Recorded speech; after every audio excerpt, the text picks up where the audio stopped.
Christian Pierret, bonjour. Bonjour. Que pensez-vous du budget 2010 préparé par le gouvernement de M. Fillon et Sarkozy? Alors c'est une véritable douche froide pour les citoyens, les contribuables et les collectivités locales que ce budget. D'abord, regardons-nous en tant que citoyens, pour la 3e année consécutive, l'éducation nationale est littéralement sacrifiée sur l'autel des économies. 34 000 postes de fonctionnaires sont supprimés, comme si les fonctionnaires étaient responsables de la crise. C'est injuste et c'est maladroit. On a besoin de policiers, on a besoin d'infirmiers, d'infirmières, on a besoin d'administrations compétentes et formées. Mais 16 000 suppressions de postes dans l'éducation nationale. Après, je crois, 30 000 et quelques l'année dernière. Après, une vingtaine de milliers l'année d'avant. Où va-t-on?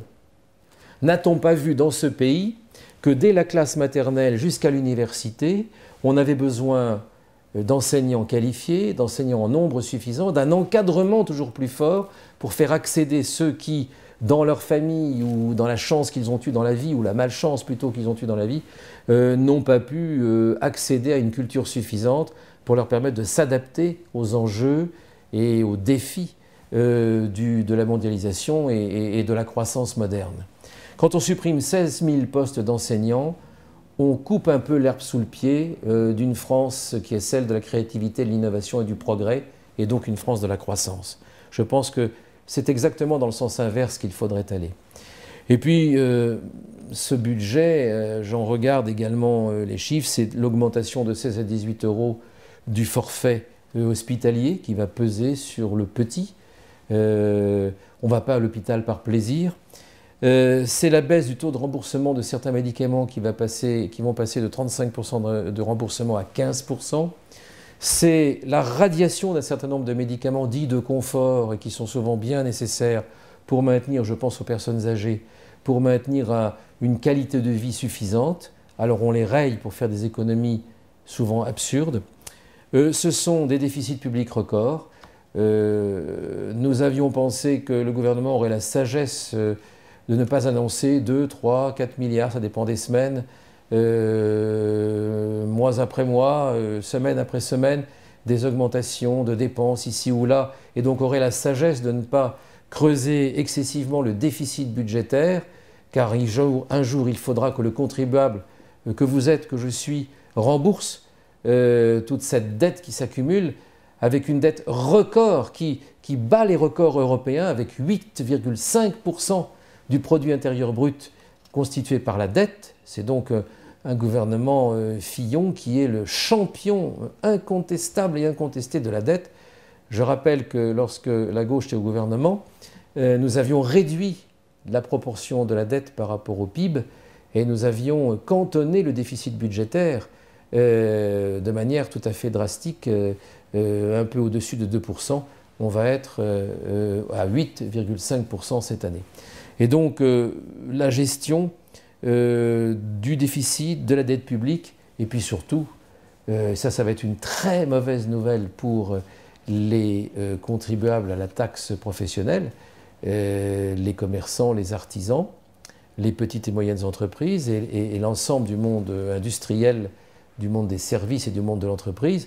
C'est la réforme de la taxe professionnelle qui, si pour certaines entreprises va constituer un allègement, va constituer pour nous tous, en tant que personnes physiques, un formidable transfert de charges fiscales des grandes entreprises vers les ménages et une formidable régression des ressources des collectivités locales. Or, qu'est-ce que veut dire la régression des ressources des collectivités locales? Mettons les points sur les i tous les deux. Lorsque 73% des investissements publics, je dis bien 73% des investissements publics, sont réalisés par les collectivités territoriales, on se dit que supprimer des ressources, c'est à peu près la moitié des ressources, les suppressions vont porter sur environ la moitié des ressources fiscales des collectivités. Travailler sur la moitié des ressources fiscales des collectivités pour les baisser, alors que celles-ci financent 73% de l'investissement public, c'est un non-sens absolu en cette période de crise. Donc M. Juppé avait raison de dire ce qu'il a dit sur cette... M. Juppé a poussé le cri du cœur en tant que maire de Bordeaux. il a dit que certains, il voulait parler du gouvernement je crois, se moquaient du monde, c'est l'expression qu'il a employée, pour que quelqu'un, membre de l'UMP, ancien Premier ministre RPR de notre pays, contacté récemment pour rentrer au gouvernement d'après ce qu'on a lu dans les gazettes, puisse se permettre de dire que le gouvernement je cite, moquait du monde dans cette réforme de la taxe professionnelle, c'est qu'il y a des raisons pour cela. Et ces raisons, c'est que l'on va baisser dans cette réforme les ressources des collectivités territoriales qui sont aujourd'hui le principal support de la relance par l'investissement, par l'infrastructure et par l'effort d'innovation. Je prends l'exemple de Saint-Dié-des-Vosges. Notre ville a un plan de relance déodacien. Ce plan de relance déodacien a doublé l'investissement en 2009 par rapport à ce qu'il était en 2008. Et les conditions techniques de cette relance sont telles que nous devons réaliser concrètement, matériellement ces investissements avant la fin de l'année 2009. C'est donc qu'à travers nous, et un entrepreneur de travaux publics me le disait il y a quelques minutes, à travers nous, il s'agit de faire en sorte que de l'emploi puisse être créé sur place par les travaux publics, dans le bâtiment, dans l'innovation et dans l'ensemble des infrastructures. C'est donc un budget 2010 qui se prépare et qui va être soumis dans quelque temps au Parlement, qui est un budget de l'absurde. C'est combattre la crise par les moyens qui vont l'accroître.